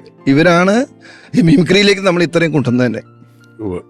അവിടെ നിന്ന് ഈ പറഞ്ഞ റാംജിറാവു ആണ് ആദ്യം പറഞ്ഞ സിനിമ, ആദ്യ സിനിമയിലുണ്ട്. അതിനു മുമ്പ് ഇവര് എഴുതിയൊരു പടത്തിലുണ്ട്, പപ്പൻ പ്രിയപ്പെട്ട ഫസ്റ്റ് സിനിമ. ഇവരാദ്യം എഴുതിയ പടത്തിനകത്ത് ഇവരെഴുതിയ സിനിമയാണ്. ഇവരുടെ അതിൽ അശോകനുണ്ട്, എൻ എഫ് വർഗീസ് ഉണ്ട്, സൈനുദ്ദീനുണ്ട്, കോട്ടയം ജോസഫ്. ഈ അന്നേ നമ്മളിപ്പം ഞാനിപ്പോ ടി വിയിൽ അല്ലെങ്കിൽ സ്റ്റേജൊക്കെ ചെയ്യുന്ന സമയം അതിന്റെ കൂട്ടത്തിലൊരു സിനിമാ പരിപാടി വരുമല്ലോ. അപ്പോൾ നമുക്കൊരു ഉൾഭയം വരും. അതായത് നമ്മൾ വളരെ കഷ്ടപ്പെട്ട ഒരു വേറൊരു ചെറിയ നാട്ടുരാജ്യത്തിൽ നമ്മൾ രാജാവായി നിൽക്കുക, വേറൊരു വലിയ രാജ്യത്തിൽ നമ്മൾ പ്രജയായിട്ട് പോവുകയാണ്. ഇനി അവിടം ഭരിച്ച് രാജാവാകുന്നത് എവിടെ കിടക്കുന്ന കാര്യമാണ്. ഇവിടെ ഒരു വലിയ ഒരു അനിശ്ചിതത്വത്തിന്റെ പോയിന്റ്. ഇപ്പൊ ചേട്ടൻ പറഞ്ഞു ഞാൻ മിമിക്രി വിടുന്നത് വരെ എന്നൊരു വാക്ക് പറഞ്ഞു. നിങ്ങൾ ഒരു സിനിമയ്ക്ക് തിരക്കഥ എഴുതി മിമിക്രിയും സ്റ്റേജും വിട്ട് ഇങ്ങോട്ട് വരുന്നുണ്ട്. അപ്പൊ നമ്മൾ രണ്ട് വള്ളത്തിൽ ഇങ്ങനെ പോയിട്ട് അവസാനം ഒരു കാര്യം പറഞ്ഞു, മിമിക്രി വിടുന്നത് വരെ എന്ന് പറഞ്ഞാൽ അതിനുശേഷം ഞാൻ നാടകത്തിന് പോയി, പ്രൊഫഷണൽ നാടകം കളിക്കുക. അതുകൊണ്ടാണ് വിടുന്നത്. ഞാൻ ഇപ്പോഴും മിമിക്രി വിട്ടിട്ടില്ല. അല്ല ഞാൻ അതിപ്പോ ഞങ്ങളും ആരും വിട്ടിട്ടില്ല. ഞാൻ അങ്ങനെയല്ല ഇത് 100 ഫുൾ ടൈം ഇപ്പോഴും മാസത്തെ 200 സ്റ്റേജ് ഉത്സവപ്പറമ്പിൽ പോകുന്നില്ല പരിപാടിക്ക്. ഇല്ലില്ല. നമ്മൾ ഈ രണ്ട് വള്ളത്തിൽ നിന്ന് ഒരു വള്ളത്തിട്ട് കാലെടുത്ത് വെക്കുന്ന സമയത്തുള്ള ഒരു ഭീതി, നിങ്ങളുടെ ആ ഒരു തുടക്ക സമയത്ത് ഇപ്പൊ ഈ പപ്പൻ പ്രിയപ്പെട്ട പപ്പൻ, അവിടെ നിങ്ങൾക്ക് രണ്ടുപേരും അതിനെക്കുറിച്ച് എപ്പോഴെങ്കിലും ചിന്തിച്ചിട്ടുണ്ടോ? നമ്മളിത് സിനിമയിൽ പോവാണ്, ഇതിന്റെ ഒരു അല്ല എന്തൊക്കെ പറഞ്ഞാലും ഇപ്പൊ മിമിക്രിക്കാരാണെങ്കിലും നാടകക്കാരാണെങ്കിലും ഇവരുടെയൊക്കെ സ്വപ്നം എന്ന് പറയുന്ന സിനിമയാണ്. അപ്പൊ അതിനകത്തൊക്കെ ഒരു ഓപ്പണിങ് കിട്ടുമ്പോ ഈ ഇപ്പൊ ഞങ്ങളന്ന് നല്ല തിരക്കില് മിമിക്രി ഉണ്ട്, സിദ്ദിഖിന് സ്കൂളിൽ ജോലിയുണ്ട്, ഞാനൊരു ഡ്രാഫ്റ്റ്സ്മാനായിട്ടൊരു ആർക്കിടെക്ടിന്റെ കൂടെ വർക്ക് ചെയ്യുന്നുണ്ട്. പക്ഷെ ഈ ഫസാറെ വിളിച്ചു കഴിഞ്ഞപ്പോ പിന്നെ ഇതൊന്നും കളയാനൊന്നും ആലോചിക്കാനുണ്ടായിരുന്നില്ല. സിദ്ദിഖിന് കുറച്ച് തടസ്സങ്ങളൊക്കെ വീട്ടിലൊക്കെ ആരൊക്കെ പറഞ്ഞിരുന്നു. പക്ഷെ അവസാനം അവരും നിങ്ങൾ രണ്ടില് സിദ്ദിഖ് സാറല്ലേ ആദ്യം അഭിനയിച്ചത് സിനിമയില് നോക്കത്താ കണ്ണൻ നാട്ടില് ഒരു ഷോട്ട് ഒളിഞ്ഞു നിന്ന് ഇരട്ട പേര് വിളിക്കുന്ന വേഷം അഭിനയിച്ചത്. അത് പിന്നെ എപ്പോഴെങ്കിലും അങ്ങനെ അഭിനയമുഖം ഉണ്ടായിരുന്നോ? ഇല്ല. എല്ലാവർക്കും ആഗ്രഹം സിനിമയെന്ന് സമ്മതിച്ചു. പക്ഷേ ഓൺ സ്റ്റേജ് നിൽക്കുന്നവന് ഓൺ സ്ക്രീനാണ് ആഗ്രഹം. ബിഹൈൻഡ് ദി സ്ക്രീൻ എന്ന് പറയുന്നത് അത്ര എളുപ്പമല്ല. പക്ഷെ സിദ്ദിഖിന് ഒട്ടും ആഗ്രഹം ഉണ്ടായിരുന്നില്ല. സിദ്ദിഖ് ശരിക്കും പെട്ടുപോയതാ, അഭിനയിച്ചത് ശരിക്കും പെട്ടുപോയതാ. അന്ന് ആ സീൻ എടുക്കുമ്പോ സതീശൻ എന്ന് പറഞ്ഞ ആലപ്പുഴയിലുള്ളൊരു പയ്യനായിരുന്നു അഭിനയിക്കാൻ വന്നത്. പിന്നീട് ഞങ്ങളുടെ റാംജിറാവുലുണ്ട് പുള്ളി, ഒരു സെക്കൻഡില് ഇൻട്രൻസ് ചെയ്ത വേഷം ഫസ്റ്റ് പാർട്ടിൽ പൊന്നപ്പൻ ഉണ്ടായിരുന്നു, ഡ്രൈവർ. അത് ആ പുള്ളിയാണ്. അവനാണ് തുമ്മാൻ വേണ്ടിട്ട് വന്നത്. പക്ഷെ വന്നിട്ട് ചെയ്തിട്ട് ശരിയായില്ല. അപ്പൊ കാലത്ത് പോയി റോഡിൽ ഷൂട്ട് ചെയ്യണ സമയത്ത് പിന്നെ നിവൃത്തിയില്ലാണ്ട് വന്നപ്പോ ആരെങ്കിലും ചെയ്യണം എന്ന് പറഞ്ഞ അവസ്ഥയിൽ ഞാൻ അവിടെ ഉണ്ടായിരുന്നില്ല. അങ്ങനെ സിദ്ദിഖിന്റെ തലയിൽ വന്ന് സിദ്ദിഖ് പെട്ടുപോയതാ. സിദ്ദീഖ് അഭിനയിക്കും. അങ്ങനെ അഭിനയിച്ചു. എനിക്ക് അങ്ങനെ ഒരു ആഗ്രഹം എനിക്ക് വല്ല സിദ്ദീഖിനും ഉണ്ടായിരുന്നില്ല. കാരണം ഞങ്ങളുടെ രൂപത്തിനെ പറ്റി നല്ല ധാരണ ഉണ്ടായിരുന്നു നമുക്ക്. ഇന്നത്തെ കാലം പോലെയല്ല. ഇന്നിപ്പോ രൂപത്തിനൊന്നും വലിയ പ്രത്യേകതയൊന്നും വേണ്ട. സുന്ദരനാകണം, വെളുത്തിരിക്കണം, തുറത്തിരിക്കണം എന്നൊന്നുമില്ല. അന്ന് സിനിമയിൽ അഭിനയിക്കുന്ന ഒരു മിനിമം ഒരു രൂപം വേണം. അതുപോലെ ഉണ്ടായിരുന്നു. അങ്ങനെ ഒരു കാലം, അതായത് അത്യാവശ്യം നല്ല പൊക്കോ ഇൻസർട്ടും ഒക്കെ ചെയ്ത് വെളുത്തുരുത്തിനൊക്കെ പോകുന്നേണ്ട സിനിമാ നടനെ പോലെ ഒരാൾ. എന്താണ് പറയുന്നത്? നമ്മള് കലാകാരനായോണ്ട് ഒരുത്തും സിനിമ കയറിയില്ലേന്ന് ചോദിക്കുന്ന പോലെ വെറുതെ രൂപമുള്ള ആൾക്കാരോട് നല്ല രൂപമുണ്ടല്ലോ സിനിമ ഇപ്പൊ കൂടെ ചോദിക്കുന്ന സമയം ഉണ്ടായിരുന്നു. ഇവര് നോക്കത്താ ദൂരത്തിന് പോകുന്ന സമയത്ത് അന്ന് ട്രൂപ്പിലുണ്ട്, ഹരിശ്രീയിലുണ്ട്. അപ്പൊ ഇവര് പോകാൻ പോകുന്നോക്കളാ എനിക്കറിയാം. കാരണം പോയി കഴിഞ്ഞാൽ പിന്നെ ഹരിശ്രീ ഇല്ല. സത്യം പറഞ്ഞ അന്നില്ല. കാരണം വെച്ചാല് മെയിൻ കളിക്കുന്ന ആൾക്കാരെ രണ്ടുപേര്. അപ്പൊ ഇവര് ഞാൻ ഹരിശ്രീയിലേക്ക് വന്നു. ആ സ്റ്റെപ്പ് ഉണ്ട്, അവിടെ ഒരു സ്റ്റെയർ ഉണ്ട്. ആ സ്റ്റെയറിലേക്ക് കയറി എന്നെ പുറത്ത് വിളിച്ചു. ഇവർ ഓഫീസ് ഇപ്പുറത്താണ്. ആ ഓഫീസിൽ ഇങ്ങനെ ഇറങ്ങിയിട്ട് അശോ എന്നെ വിളിച്ചു. ഇവൻ തിരിഞ്ഞു വന്നു. ഇവർ രണ്ടുപേരും കൂടി ആ സ്റ്റെപ്പ് ഇറങ്ങി കയറിയിട്ട് ഇങ്ങനെ കൈ തന്നു. ഞങ്ങള് ഫാസിന്റെ പടത്തിന് അസിസ്റ്റന്റ് ഡയറക്ടറായിട്ട് പോവുകയാണ്. വിത്തിൻ 5 years 5 കൊല്ലത്തിൽ ഞങ്ങളൊരു പടം ചെയ്യും. ഇല്ലെങ്കിൽ മെറ്റഡോർ ടെമ്പോല ആ സീറ്റ് അവിടെ ഉണ്ടാവണം എന്ന് പറഞ്ഞാൽ പോണത്. പക്ഷെ 5 കൊല്ലത്തിനുള്ളിൽ പടം ചെയ്തു, എല്ലാ ഹിറ്റും. തെരുവിൽ പെറുക്കി നടക്കുന്ന ആളുകളുടെ ഒരു കഥ എന്ന് പറഞ്ഞൊരു കാബൂളിവാല എന്ന് പറയുന്ന ഒരു സിനിമയിൽ എങ്ങനെ എത്തിപ്പെടുന്നത് എന്താണ്? അല്ല, ഞങ്ങളെപ്പോഴും ചെയ്ത പടത്തിൽ നിന്നും നല്ല വ്യത്യസ്തമായിട്ടുള്ള ക്യാരക്ടേഴ്സ് ഉണ്ടാകണമെന്ന് ആഗ്രഹിക്കുന്നവർ. അതുകൊണ്ടാണ് രാംജി റാവുവിലുള്ള സ്വഭാവമുള്ള മത്തായിയുടെ സ്വഭാവമുള്ള ഒരു ക്യാരക്ടറല്ല ഹരികർണകളുടെ 4 ചെറുപ്പക്കാർ. അല്ലെങ്കിൽ ഇന്നസെന്റ് ചേട്ടനൊക്കെ ആരെങ്കിലും വിടുമോ? രാംജി റാവു കഴിഞ്ഞിട്ട് അടുത്ത പടം എടുക്കുമ്പോൾ നമ്മൾ പറഞ്ഞ ഇന്നസെന്റ് ചേട്ടൻ ഡേറ്റ് അപ്പം തരും. നമുക്കും വർക്ക് ചെയ്യാൻ ഭയങ്കര കംഫർട്ടബിൾ ആണ്. എന്നിട്ട് നമ്മൾ ആ പടത്തിന് ഇന്നസെന്റ് ചേട്ടനെ വെച്ചില്ല. അതൊരു ചെറുപ്പക്കാരുടെ ഒരു സിനിമയാകണം. അങ്ങനെ മാറ്റങ്ങൾ വേണമെന്നും അതിന് വേണ്ടിയിട്ട് സമയം ചെലവഴിച്ചുകൊണ്ടിട്ടാണ് അങ്ങനെ വന്നപ്പോഴാണ് ഇങ്ങനെ ഒരു ഞങ്ങൾ ഒരിക്കലും ഈ കാബൂളിവാല എടുക്കുമ്പോൾ ഞങ്ങൾ പോലും ശ്രദ്ധിക്കാത്ത കാര്യം. ഞങ്ങൾക്ക് സ്റ്റഡി ചെയ്യേണ്ടതായിരുന്നു. അതൊക്കെ എഴുതി ഷൂട്ടിംഗ് തുടങ്ങുന്ന ദിവസം ഇവരുടെ ചാക്ക് കൊണ്ടുവന്നു ആർട്ട് ഡയറക്ടർ മണി സുചിത്ര. അവരെക്കാൾ നീളമുള്ള ഒരു വലിയ ചാക്ക്. ഞങ്ങൾ ചോദിച്ചത് എന്താണ്, ഇതാണോ? അല്ല, ഇങ്ങനെയാണ്. ശരിക്കും അങ്ങനെയാണ്. അത് ഞങ്ങൾ പോലും അതിനുശേഷമാണ് ശ്രദ്ധിക്കുന്നത്. ജനങ്ങൾ ശ്രദ്ധിച്ചിട്ടേ ഇല്ല ഇങ്ങനെ ആളുകൾ നമ്മുടെ ഇടയിൽ നിന്ന് നടക്കുന്നുണ്ടെന്ന്. അവരെക്കാൾ വലിയൊരു ചാക്കുമായിട്ട് നടക്കുന്നത്. അപ്പൊ ആ ഒരു പുതിയൊരു കഥാപാത്രങ്ങളായിരിക്കും, തെരുവിലുള്ള കഥാപാത്രങ്ങൾ എന്ന് പറയുന്ന രീതിയിൽ തുടങ്ങി. അതുകൊണ്ട് തന്നെയാണ് ആ സർക്കസ് എന്ന് പറയുന്നത്. കാരണം ഇവർക്ക് ഇടപഴകാൻ പറ്റുന്ന തെരുവിലുള്ള നാടോടികളായിട്ടുള്ള ആളുകൾ തന്നെ വേണം എന്ന് പറയുന്നതാണ് സർക്കസിനെ അവസരം കണ്ടെത്തുകയും അങ്ങനെ അങ്ങോട്ട് പോവുകയും ചെയ്തത്.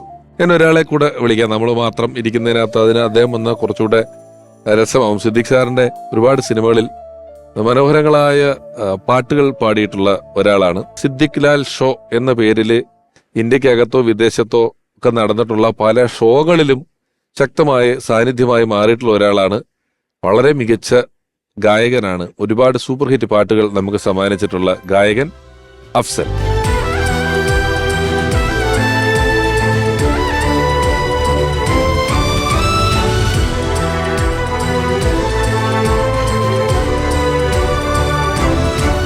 അഫ്സൽക്ക, ഒരിക്കൽ കൂടി സ്വാഗതം. സന്തോഷം. സിദ്ദീഖ് സാറിന്റെ കൂടെ സ്റ്റേജ് ഷോസ് പോയിട്ടുണ്ട്, ഇഷ്ടംപോലെ പടങ്ങളിൽ പാടിയിട്ടുണ്ട്. നിങ്ങൾ കണ്ടത് എപ്പോഴാണെന്ന് ഓർമ്മയുണ്ടോ ആദ്യമായിട്ട്? സിദ്ദീഖ് അണ്ണനെ ആദ്യമായിട്ട് ഞാൻ കാണണം. ഞങ്ങൾ തമ്മിൽ ചെറിയൊരു ബന്ധമുണ്ട് ശരിക്കും. ബന്ധുക്കളുമാണ്.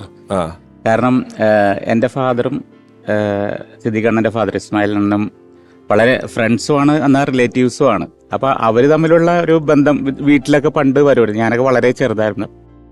പക്ഷെ സിദ്ദീഖ് അണ്ണനെ ഞാൻ കാണുന്നത് ഈ റാംജി റാവ് സ്പീക്കിംഗ് എന്ന സിനിമ, സിദ്ദീഖ് ലാൽ ഇവരെ ആ ഒരു കൂട്ടുകെട്ടിൽ പിറന്ന ഫിലിം കണ്ടപ്പോഴാണ്. നമ്മൾ ബന്ധമുണ്ടെന്ന് തന്നെ അറിയുന്നത് അപ്പോഴാണ്. പക്ഷേ പാപ്പമാര് തമ്മിൽ ഭയങ്കര ക്ലോസ് ആയിരുന്നു. പിന്നെ ഞാൻ സിനിമകളിൽ പാടി തുടങ്ങിയത് ലാലേട്ടൻ പ്രൊഡ്യൂസ് ചെയ്ത കല്യാണരാമനിലാണ് തുടങ്ങുന്നത്. അതിന് ശേഷമാണ് സിദ്ദീഖ് അണ്ണൻ്റെ സിനിമകളിൽ പിന്നീട് പാടിയിട്ടുള്ളത്. ബോഡി ഗാർഡിലും ഭാസ്കർ ദി റാസ്കളും ഒക്കെ പാടിയത്. ഈ ബോഡി ഗാർഡ് പറയുമ്പോൾ ഇപ്പോൾ ഒരു സിനിമയെ ആളുകൾ അതിൻ്റെ കലാമൂല്യം, അതിൻ്റെ കണ്ടന്റ് ഒക്കെ വെച്ച് അളക്കുന്നതിന് മുമ്പ് തന്നെ അതിൻ്റെ വാണിജ്യം വെച്ചിട്ട് പടം 50 കോടി, നിങ്ങൾക്ക് ഒരു 10 കോടി പടം ഉണ്ടോ, 15 കോടി പടം ഉണ്ടോ, അങ്ങനെ അതിലായല്ലോ. അപ്പം ഞാൻ സത്യത്തിൽ ഈ 100 കോടി ക്ലബ്ബ് എന്ന് പറയുന്ന കഥ ആദ്യം കേൾക്കുന്നത് ഈ ബോഡി ഗാർഡ് ഹിന്ദിയിൽ. ഞാൻ അതിനു മുമ്പ് ഈ കഥ ഞാൻ കേട്ടിട്ടില്ല. അതിപ്പോ അടുത്താണെങ്കിലും 100 കോടി ക്ലബ്ബിൽ കയറുന്ന ഒരു പടം, അത് മലയാളത്തിന്റെ റീമേക്ക് ആണെന്ന് പറഞ്ഞ് ഹിന്ദി പടം വരെ ചെയ്യുന്നു. അപ്പോൾ നമ്മുടെ ഒരു സംവിധായകൻ ഇവിടുന്ന് പോയി അത് എല്ലാ ഭാഷയിലും അവിടെ തമിഴ് ചെയ്യുന്നു, അതിനുശേഷം ഹിന്ദി ചെയ്യുന്നു, അത് 100 കോടിയാവുന്നു. അതെല്ലാം സിദ്ദിഖയുടെയാണ്. സിദ്ദിഖ് ആദ്യം ഒറ്റയ്ക്ക് സംവിധാനം ചെയ്യുന്ന പടം ലാൽ സാറാണ് നിർമ്മിച്ചത്. അതെ അതെ. ഫ്രണ്ട്സ് അതിന്റെ ഒരു ഡിസ്കഷൻ എങ്ങനെയാണ് വരുന്നത്? ഞങ്ങൾ രണ്ടുപേരും മാറി മാറി ഇതായിട്ട് ചെയ്യാം. ഒരാള് ഡയറക്റ്റ് ചെയ്യാം, ഒരാൾ പ്രൊഡ്യൂസ് ചെയ്യാം എന്നുള്ള തീരുമാനത്തിലെത്തിയപ്പോൾ സ്വാഭാവികമായിട്ടും വന്നതാണ്. അതിനകത്ത് പ്രത്യേകിച്ച് കാരണങ്ങളൊന്നുമില്ല. അഫ്സലൊക്കെ വന്ന സ്ഥിതിക്ക് ഞാൻ ചോദിക്കുകയാണ്, അശോകൻ ചേട്ടൻ ശ്രദ്ധിച്ചിട്ടുണ്ടാവും ഇവരുടെ സിനിമകളിലെല്ലാം പാട്ടുകൾ ഇതേപോലെ ഇങ്ങനെ കാലത്തെ അതിജീവിച്ച് മുന്നേറി പോകുന്ന ഒരുപാട് മനോഹരമായ പാട്ടുകൾ ഉള്ള സിനിമകളാണ് ചെയ്തിട്ടുള്ള എല്ലാം. അതെല്ലാം അതിൻ്റെതായ ട്രെൻഡിനും ഇപ്പം 1000 കിനാക്കൾ എന്ന് പറയുന്ന പാട്ടെടുത്താൽ, അല്ലെങ്കിൽ അതിൻ്റെ നാടകഗാനം പോലൊരു പാട്ടുണ്ടല്ലോ ആദ്യം പാൽസരണികളിൽ, അത് വല്ല പൂക്കാലം വന്നു പൂക്കാലായിക്കോട്ടെ, മന്ത്രി കൊച്ചമ്മ ആയിക്കോട്ടെ, ഈ പാട്ടിന്റെ ഇടപാടിൽ ആരാണ് കൂടുതൽ അഭിപ്രായം പറയുന്ന ആള്? നിങ്ങൾ രണ്ടുപേരില്? ഞാൻ തന്നെ ആയിരിക്കും. എനിക്കത് വളരെ താല്പര്യമുള്ള വിഷയമാണ്. പാട്ട് മാത്രമല്ല, എനിക്ക് ഡബിങ്, എഫക്ട്സ്, സൗണ്ട്സ് എടുക്കുന്നത്, മിക്സിങ്, ഈ കാര്യത്തിലൊക്കെ എനിക്ക് ഭയങ്കരമായിട്ടുള്ള താല്പര്യം. ആ താല്പര്യമാണ് ശരിക്കും ഞാൻ സ്റ്റുഡിയോ തുടങ്ങാനൊക്കെ ഉള്ള കാരണം. എനിക്ക് ആ ഈ ശബ്ദത്തിന്റെ സൈഡ് ഭയങ്കര ഇഷ്ടമായിരുന്നു. അതിന്റെ പേരില് പാട്ട് ഏരിയ വരുമ്പോ കൂടുതലായിട്ട് എന്റെ അഭിപ്രായത്തിന് സിദ്ദിഖ് ഒരുപാട് വില കൽപ്പിക്കും. അതിനകത്ത് എന്തെങ്കിലും അഭിപ്രായമോ ട്യൂണൊന്നും ഇവിടെ മാറ്റാന്നൊക്കെ പറയുന്നത് സിദ്ദിഖ് ഓക്കെ. അഫ്സലേക്ക് ഇവരുടെ സിനിമയിൽ ഇഷ്ടപ്പെട്ട ഒരു പാട്ട് ഞങ്ങൾക്ക് വേണ്ടി ഒരു 2 വരി പാടാൻ പറഞ്ഞു. നമ്മളൊക്കെ ചെറുപ്പത്തിലെ സിനിമകൾ കണ്ടുകൊണ്ടിരിക്കുമ്പോൾ റാംജി റാവ് സ്പീക്കിംഗ് വന്നപ്പോഴാണ് നമ്മൾ നോർമലി നമ്മുടെ മ്യൂസിക് ഡയറക്ടേഴ്സ്, അതായത് രവീന്ദ്ര മാഷ്, ജോൺസൺ മാഷിൻ്റെ ഒക്കെ പാട്ടുകളാണ് നമ്മൾ റാംജി റാവ് സ്പീക്കിംഗ് വന്നപ്പോൾ വേറൊരു തലത്തിലുള്ള പാട്ടുകളാണ് നമുക്ക് കിട്ടിയത്, ബാലകൃഷ്ണൻ സാറിൻ്റെ. അപ്പോൾ ഒരു എന്താ പറയുക, ഒരു ഫ്രഷ്നെസ് ആയിരുന്നു പാട്ടുകൾക്ക്. അപ്പൊ അന്നാണ് എസ് ബാലകൃഷ്ണൻ എന്നുള്ളൊരു മ്യൂസിക് ഡയറക്ടറെ കുറിച്ച് മലയാളികൾ അറിയുന്നതെന്ന് എനിക്ക് തോന്നുന്നത്. അതുപോലെ ബിച്ചു തിരുമല സാറിന്റെ നിർബന്ധമായിട്ടും പറയണം. അതെ, തീർച്ചയായിട്ടും. അതെ, അത്രയും വെഴ്സറ്റൈൽ ആയിട്ടുള്ള വരികള് പല പടത്തിലുണ്ട്. മാജിക് ആണ് പുള്ളി. ഈ കൊച്ചു കൊച്ചു വാക്കുകൾ വെച്ചിട്ട് എഴുതി പോകുന്ന അതിന് മനോഹരമായ ഭംഗിയുണ്ടാവും. വെറുതെ പെറുക്കി വെക്കലല്ല, നല്ല അത് വളരെ ഫാസ്റ്റ് ആയിട്ട് പുള്ളി എഴുതും. അതും നീർപ്പളുങ്കുകൾ പോലെയുള്ള പാട്ടുകൾ ഒരു വശത്ത് എഴുതുകയും, എലി തുമ്മിയാൽ മല വീഴുമോ, എരിതിയിൽ ചിരിവേവുമോ, കലഹം കൂടും ഉലകം നേട് പലതും കാട്ടി ഇതിലെ പായുമൊരു പുഴയുടെ തിരയുടെ നുരയുടെ തരി, അങ്ങനെയൊക്കെ എഴുതുക. കുറുവാനം നനങ്ങിൽ എന്നൊക്കെ അറിഞ്ഞിരുന്നത് ഒരു പാട്ട് കൂടെ അഫ്സലക്ക. കണ്ണീർ കായലിലേതോ കടലാസിന്റെ തോണി, അലയും കാറ്റിലുലയും 2 കരയും ദൂരെ ദൂരെ, മനസ്സിലെ ഭാരം പങ്കുവയ്ക്കുവാനും കൂടെയില്ലൊരാളും കൂട്ടിന്നു വേറെ. കണ്ണീർ കായലിലേതോ കടലാസിന്റെ തോണി, അലയും കാറ്റിലുലയും 2 കരയും ദൂരെ ദൂരെ. ഞാന് ഈ ഒരു സൗഹൃദ സംഘത്തിലെ പച്ചവൻ ചേട്ടൻ, ലാരൻ, ഇവരൊക്കെ ഇങ്ങനെ ആ കാലത്ത് വളരെ സൗഹൃദമാണ്. ഒരാളെ കൂടെ വിളിക്കുകയാണ്. കേരളത്തില് ആയിരക്കണക്കിന് ചെറുപ്പക്കാരുടെ ഉപജീവന മാർഗമായി മാറി മിക്സ് പരേഡ് എന്ന് പറയുന്ന ഒരു കലാരൂപം, ഒരാള് 2 ആള് 3 ആള് എന്നൊക്കെ പറഞ്ഞ് ഒറ്റയും തെറ്റയുമായിട്ട് ചിഹ്നിച്ചിതിൽ കിടന്ന ആ ഒരു ആർട്ട് ഫോം രൂപീകരിച്ച് ആദ്യമായിട്ട് നിരന്ന് നിന്ന 4-5-6 പേര്. അവരിൽ ഒരാളാണ് വരുന്നത്. ഇവരുടെ സന്തത സഹചാരിയാണ്, സുഹൃത്താണ്. സിദ്ദിഖ് ലാൽ കൂട്ടുകെട്ട് സിനിമയിൽ വളരെ വലിയ ആൾക്കാരായി നിൽക്കുമ്പം നമ്മൾ ഏറ്റവും താഴേക്കിടയിൽ നിൽക്കുമ്പോൾ ഇതിന്റെ ഇടയിൽ ഇങ്ങനെ ബഫർ ചെയ്യാൻ പാകത്തിന് നമുക്ക് അവരോടൊരു ബന്ധമുണ്ടെന്ന് നമുക്ക് തോന്നുന്ന രീതിയിൽ നമ്മുടെ ഇടയിൽ നിന്ന ഒരാളാണ്. വളരെ സ്നേഹത്തോടെ ബഹുമാനത്തോടെ സ്വാഗതം ചെയ്യുന്നു പ്രിയപ്പെട്ട KS പ്രസാദ്.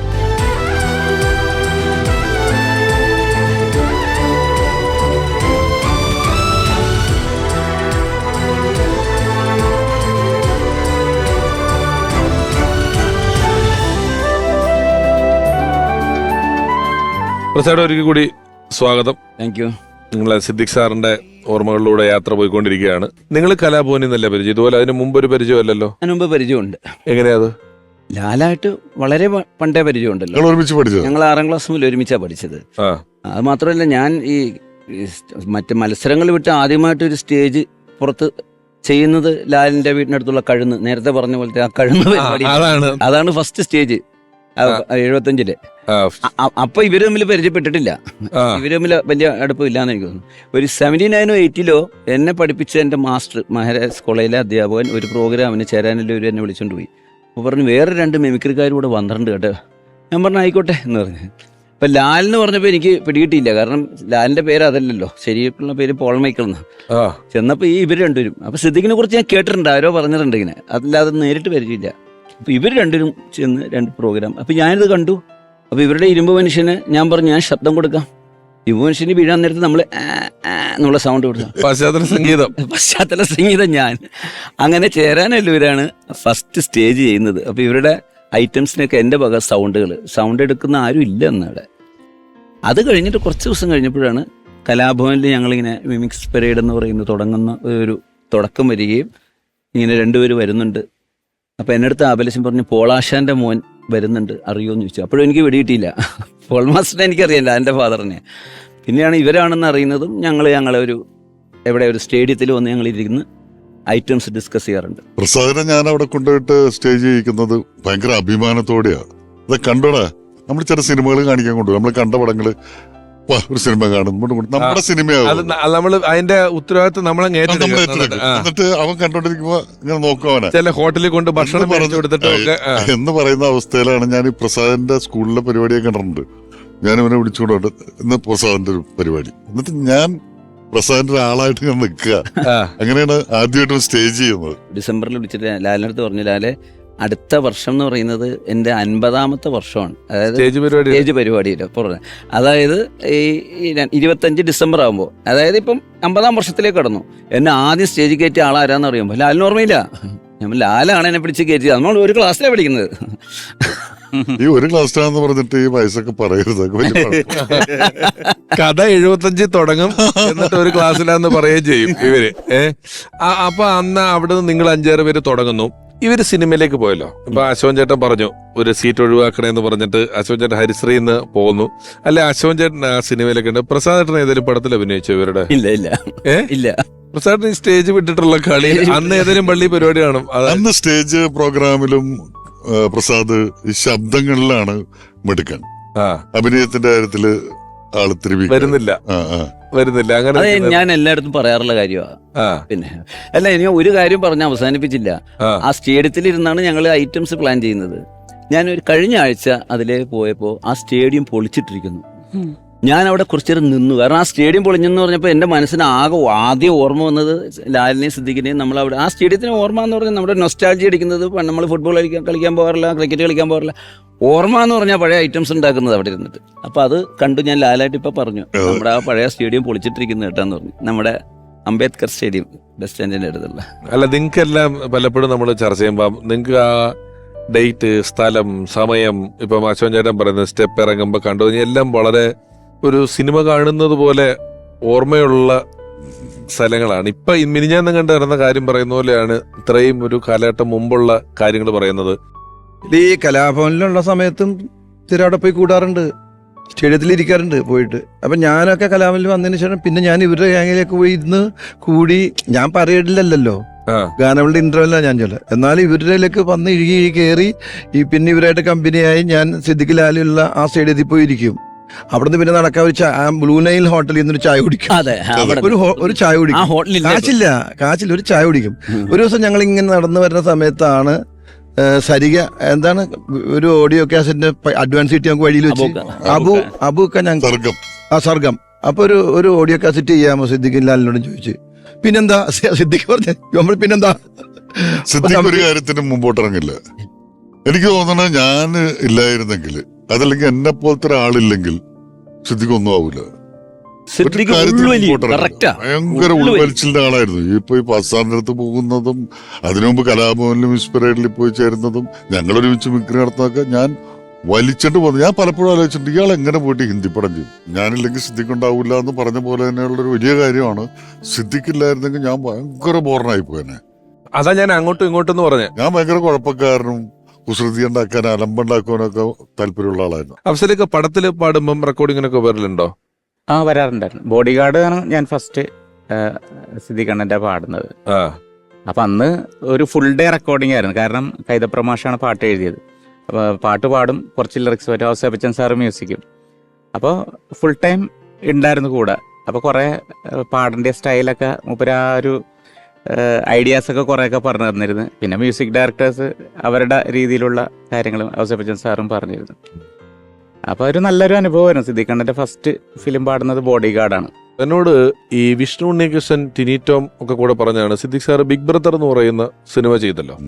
അപ്പൊ ബിഗ് ബ്രദർ എന്ന് പറയുന്ന സിനിമ ചെയ്തപ്പോൾ അതില് സൽമാൻ ഖാന്റെ സഹോദരൻ അർഫാസ് ഖാനോ അങ്ങനെ ഒരാൾ അഭിനയിക്കുന്നുണ്ട്, വില്ലനായിട്ട് അഭിനയിക്കുന്നുണ്ട്. അപ്പം അയാൾ ഹിന്ദിയിലെ വലിയ നിർമ്മാതാവും അതൊക്കെയാണ്. അദ്ദേഹം വന്നിട്ട് ഈ ടിനി ടോമിന്റെയും വിഷ്ണു ഉണ്ണികൃഷ്ണന്റെ ഒക്കെ കൂടെ ഏതോ ഫൈറ്റ് സീനോ എന്തൊക്കെയോ അഭിനയിക്കുകയാണ്. അപ്പം സിദ്ദിഖ് സാർ ഇങ്ങനെ ഇരിക്കുമ്പം ഒരു ഗ്രാറ്റിറ്റ്യൂഡ്, അവരുടെ കൂടെ എനിക്ക് അവസരം തന്നല്ലോ എന്നുള്ളതൊന്നുള്ള പോലെ ടിനിച്ചേട്ടൻ അടുത്ത് പോയിട്ടിരുന്ന് പറഞ്ഞു, സാർ എന്നാലും ഞങ്ങൾക്ക് ഈ അർഫാസ് ഖാനെ പോലൊരു നടൻ, അയാളുടെയൊക്കെ കൂടെ ഞങ്ങൾക്ക് സാർ ഒരു വേഷം തന്നല്ലോ എന്ന് എന്നെ കൈകൂപ്പിച്ചത്. അപ്പൊ ഞാൻ അയാളോട് ചെയ്യുന്നത് നിങ്ങളൊന്ന് ആലോചിച്ച് നോക്കിയെന്ന്. ഈ പ്രസാദേട്ടൻ ഒരിടത്ത് വന്നു, സിദ്ദിഖ് സാർ ഇരിക്കുന്ന സ്ഥലത്ത് എന്തോ മീറ്റിംഗ് കിടക്കുമ്പോൾ ഇതുപോലെ പ്രസാദേട്ടൻ വന്ന് അവിടെ ഇരുന്ന് എല്ലാ മാറ്ററിനും നടക്കുന്നതിനിടെ പെട്ടെന്ന് സിദ്ദിഖ് സാർ പ്രസാദിനോട് ചോദിച്ചു, പ്രസാദിന്റെ മുടി വിഗാണോ എന്ന് ചോദിച്ചു. ഉടനെ പ്രസാദേട്ടൻ അല്ല, വലിച്ചു നോക്ക് വലിച്ചോ, ഒരു കുഴപ്പമില്ല, ഇത് വിഗ് അല്ല എന്ന് 2-3 പ്രാവശ്യം പറഞ്ഞപ്പോ ആ ഇത്ര മോശമായിട്ട് ഒരു കമ്പനിയും വിഗ് ഉണ്ടാക്കൂല. ഇത് നടന്നതാ. അയ്യോ നടന്നത് ഞാൻ സിനിമയുടെ പറഞ്ഞതാണ്. വിയറ്റ്നാം കോളനി പോലെ ഒരു കഥയും അത്രയും വിധത്തിലും തരത്തിലുള്ള കഥാപാത്രങ്ങളും ഒക്കെ ഉള്ളൊരു പടവും ടൈറ്റിൽ തന്നെ പവനരച്ച് എഴുതുന്ന എന്ന് പറയുന്ന വളരെ മനോഹരമായിട്ടുള്ളൊരു പാട്ടായിട്ടാണ് തുടങ്ങുന്നത്. അവിടെ നിന്നാണ് നമ്മൾ കൃഷ്ണമൂർത്തിയുടെ ക്യാരക്ടറെ ഇൻട്രൊഡ്യൂസ് ചെയ്യുന്നതും വരുന്നതും എല്ലാം. അതൊരു വലിയ കോമ്പിനേഷനാണ് നിങ്ങളുടെ പടങ്ങളിൽ അങ്ങനെ പാട്ടുകൾ വന്ന് കയറുന്നത്. ഇപ്പം സിനിമയുടെ കഥാഗതിയിൽ ഒരു പാട്ട് ഇന്നടുത്ത് വരണം എന്നുള്ളത് നമുക്ക് എഴുതുമ്പോൾ വേണമെങ്കിൽ നമ്മുടെ ഒരു ഇമോഷൻ വർദ്ധിപ്പിക്കാൻ വേണ്ടി വേണമെന്ന് ഫിക്സ് ചെയ്യാം, അല്ലാതെ ഫിക്സ് ചെയ്യാം.